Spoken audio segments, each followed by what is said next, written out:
공격이 강한 팀은 승리하지만 수비가 강한 팀은 우승한다. 축구계에서 전설처럼 내려오는 말입니다. 역사적으로 우승을 했던 팀들에겐 99.9%의 확률로 좋은 수비수가 있었습니다. 오늘은 리버풀의 절대 뚫리지 않는 방패 버질 반다이크에 대해 알아보겠습니다. 반다이크는 리버풀에 온 뒤로 꾸준히 잘하긴 했지만 18, 19의 임팩트가 워낙 크기도 하고 중간에 큰 부상도 있어서 예전 같지 않다는 소리가 종종 들리기도 했는데요. 이번 시즌은 다릅니다. 반다이크가 23, 24 시즌에 거의 제2의 전성기라고 불리울 만큼 폭백을 보호하는 전문 6번이 없음에도 리그 최소 실점을 이끌고 있습니다. 반다이크가 올 시즌에 어떤 모습을 보여주는지 한 가지씩 짚어보겠습니다. 요새 상위권 리그에 있는 선수들은 점점 육각형 스타일을 요구받고 있습니다. 하지만 저는 수비수는 언제나 수비 능력이 제일 중요하다고 생각합니다. 그리고 반다이크의 대인 수비는 언제 봐도 일품입니다. 지난 루턴타운전에서 루턴의 오그베네가 3명의 리버풀 수비를 뚫어냅니다. 아놀드, 코나테가 순간적으로 아이스크림처럼 녹아버렸습니다. 여기서 반다이크는 사실상 2대1 수비 상황을 맞게 됩니다. 섣불리 오그베네에게 간다면 모리스에게 공을 내주는 순간 1대1이 됩니다. 그런데 여기서 모리스만 너무 신경 쓴다 면 오그베네가 안쪽으로 치고 들어가면서 감아차는 각이 나옵니다. 그래서 반다이크는 마치 양다리를 걸치듯이 양쪽 모두에게 관심을 주며 최악의 상황을 막아야 했죠. 오그베네가 아주 약간의 터치가 길어진 틈을 타서 반다이크는 갑자기 속력을 올리며 오그베네를 바깥쪽으로 밀어내는데 전력을 다합니다. 이때도 최대한 모리스 쪽 각을 생각하며 좁히죠. 오그베네가 바로 뒤쪽 모리스를 보고 공을 주는데 반다이크가 이미 중심이 앞으로 넘어가 있음에도 불구하고 그 와중에 뒷발을 뻗으며 공을 건드립니다. 바로 모리스에게 갔다면 충분히 위험한 상황이었습니다. 반다이크가 공을 뒷발로 건드리면서 공이 느려집니다.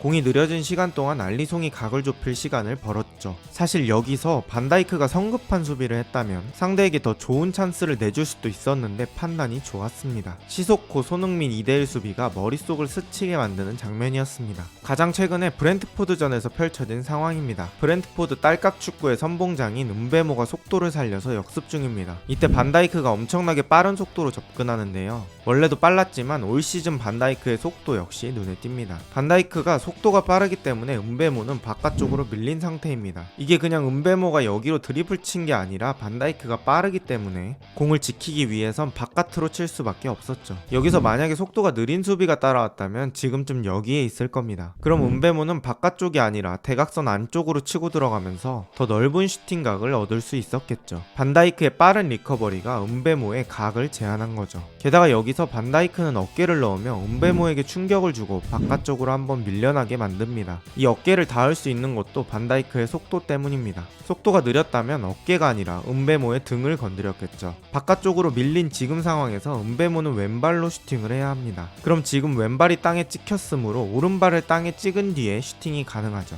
오른발 찍으면서 왼발 뒤로 당기기, 왼발로 공을 때리기라는 두 박자가 필요합니다. 하지만 반다이크는 왼발이 땅에 찍히고 오른발이 자유롭습니다. 반다이크는 오른발 뻗기라는 한 박자만 필요합니다. 당연히 여기선 반다이크가 한 박자 빠르죠. 오른발을 뻗어 공을 걷어내는 반다이크입니다. 지금 반다이크의 대인 수비를 정리해보면 반다이크는 빠른 속도를 지니고 있고 순간적인 상황 판단이 너무 좋습니다. 그리고 자기가 직접 뺏지는 못하더라도 동료까지 이용해서 최하까지 가지 않게 만드는 능력이 아주 탁월합니다. 게다가 직접적인 피지컬 싸움에서의 힘도 강력하죠. 반다이크의 대인 수비 평가는 소보슬라이의 존경에 찬 눈빛으로 대신하겠습니다.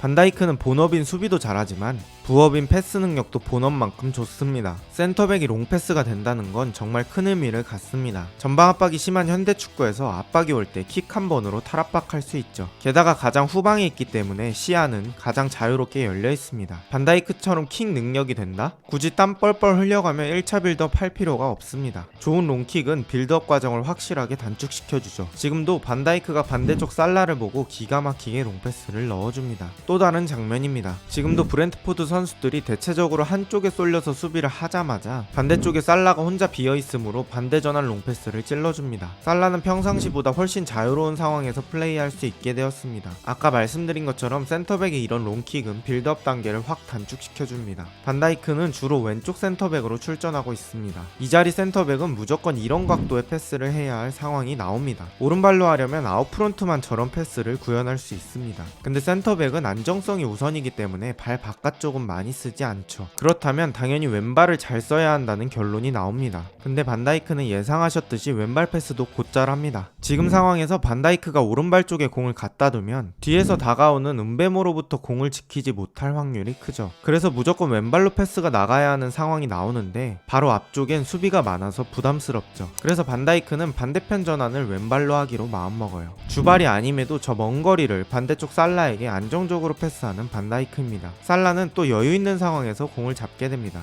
지금까지 정리해보겠습니다. 반다이크는 빠른 속도, 수비력, 킥력까지 센터백에게 필요한 능력들을 고루 갖춘 8방 메인입니다. 리딩 능력은 수치화되기 어렵습니다. 하지만 여러분도 때론 무형의 것이 중요하다는 것을 아실 겁니다. 센터백의 리딩력의 차이에 따라서 팀의 수비력이 엄청나게 달라집니다. 또 센터백은 가장 후방에 있기 때문에 시야가 가장 넓게 열려있죠. 그래서 경기장을 전체적으로 보면서 플레이할 때가 많은데 이때 경기장 안에서 위치 잡아주고 말 많이 해주면 동료들이 편합니다. 이건 실제로 친구들이나 동호회에서 축구해보신 분들은 더 체감하실 겁니다. 이 얼굴에 실력도 개쩌는 195의 선수가 지시를 내린다? 무조건 들을 수밖에 없죠. 게다가 이번 시즌 더 잘하고 있으니 말의 힘이 더 강해지죠. 저도 반다이크가 소리칠 때 방구석에서 몸이 움찔움찔 됩니다. 무튼 반다이크의 리딩력도 이번 시즌 좋은 평가를 받는데 빼놓을 수 없습니다. 제가 스탯만 가지고 얘기하는 건 최대한 지양하려고 하는데 너무 놀라운 지표들이 있어 보여드리겠습니다. 현재까지 반다이크는 리그에서 드리블 돌파를 단 한 번도 허용한 적이 없습니다. 그리고 대부분의 공중경합에서 진짜 압도적인 승리를 보여줍니다. 최근 4경기 기록인데 일단 에버튼전에서 15번 중 10번을 이기면서 67%의 승률을 보였습니다. 사실 이것도 대단하긴 한데 나머지 경기는 한 번 빼고 전부 승리합니다. 이처럼 제공권과 드리블 방어까지 능합니다. 아직 시즌의 30% 정도밖에 지나지 않았지만 반다이크는 23-24 시즌에 여느 시즌들과는 다른 평가를 받으며 자신의 클래스를 입증해 나가고 있습니다. 기록들이 그것을 증명하고 있고 리버풀의 순위가 증명하고 있습니다. 과연 반다이크는 이 기세를 몰아서 리버풀을 이끌고 우승컵을 거머쥘 수 있을까요? 오늘 영상은 여기까지고 저는 축직먹이었습니다. 좋은 하루 되세요.